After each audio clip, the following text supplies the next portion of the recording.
আসসালামু আলাইকুম সবাইকে। আজকে আমি একটা পুডিং বানিয়েছিলাম, সেটা আপনাদের সাথে শেয়ার করব।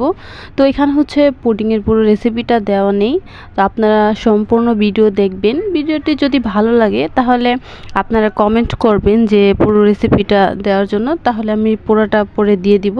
এখন আপাতত এতটুকুই হচ্ছে আপনাদের সাথে শেয়ার করছি। তো পুডিং আপনারা চাইলে সবাই খেতে পারেন, বিশেষ করে বাচ্চারা যারা হচ্ছে দুধ এমনিতে খেতে পারে না, তাদেরকে যদি এভাবে পুডিং বানিয়ে দেওয়া যায় তাহলে কিন্তু তারা ডিম দুধটার পুষ্টি উপাদানই পাবে। সো আপনারা চাইলে এইভাবে বানিয়ে দিতে পারেন। তো আমি হচ্ছে আজকে একটা পারফেক্ট পুডিং বানিয়েছিলাম, একদম সব কিছুই পারফেক্ট ছিল। তো আশা করি আপনাদের ভিডিওটি ভালো লাগবে, আর হচ্ছে আমার ভিডিওটি সম্পূর্ণ দেখবেন। পুডিং হচ্ছে আমার খুব পছন্দের একটি খাবার। যার যার পুডিং খুব পছন্দ তারা তাড়াতাড়ি কমেন্টে জানান।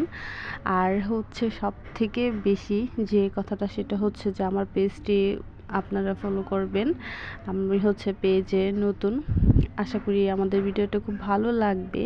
আর ভালো লাগলে তো অবশ্যই একটি লাইক, অবশ্যই কমেন্ট করবেন। তো সবাই ভালো থাকবেন, সুস্থ থাকবেন। আল্লাহ হাফেজ। আর অবশ্যই আমার ভিডিওটি কিন্তু জানাবেন কেমন হয়েছে।